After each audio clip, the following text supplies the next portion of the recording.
કહેવાય છે કે દવા હવાને હાસ્ય એ માણસને નવું જીવન આપે છે. માણસ છે એ હસતો સારો અને કૂતરો છે એ ભસતો સારો.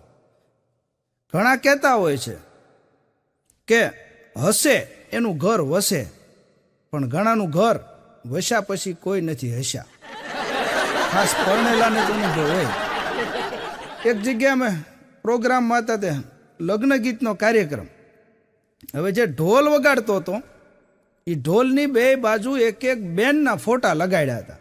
એટલે મેં કીધું, આ તારો કોઈ આદર્શ છે, કોઈ પ્રેરણા મૂર્તિ છે, આમાંથી તું કંઈ શીખ્યો છો? તો કે ના. તો મેં કીધા ઢોલની બે બાજુ એક એક લેડીઝનો ફોટો કેમ છે?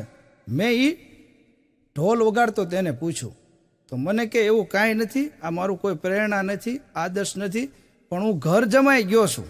એટલે આ મારે એક બાજુ ફોટો લગાવ્યો ને મારા સાસુનો છે, એક બાજુ લગાવ્યો ફોટો ઢોલની બાજુ, બીજી બાજુમાં એ મારી પત્નીનો છે. એટલે ઘેર કાંઈ કહી નથી શકતો, તો અહીંયા ટીપી લઉં છું. આ માણસો ક્યાંથી રસ્તો કાઢે. મને કે દિલીપભાઈ, આપણા એક જ નિયમ છે કે જેના હાથનું ખાવું ને એની હમું ન થાવું. અને વાત એ સાચી છે, જેના હાથનું ખાવું એની હમું ન થવાય. કારણ કે અત્યારે દીકરીઓની તાણ છે, હગાઈ થતી નથી, આ સંબંધ થતો નથી. અને અમે હરખે હરખું ગોતે તો વાંધો નહીં, હા એકબીજા હરખે હરખું ગોતે તો કાંઈ વાંધો નહીં. હવે એકને જમીન હોય, કોઈને ખેતીની જમીન હોય ન હોય. હવે કેવા સગપણમાં બોલો બાયોડેટા આવી ગયા છે.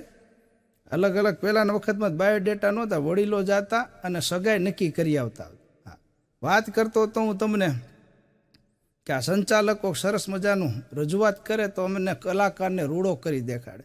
અને માયક છે સરસ મજાનું સાઉન્ડ, બોલો સાઉન્ડ એ સારું છે. નહીતર સાઉન્ડ સારું હોય તો વાંધો નહીં, નહીતર અમુક જગ્યાએ એવું સાઉન્ડ ભટકાઈ જાય કે એ કલાકારને રૂડો નહીં પૂરો કરી નાખે.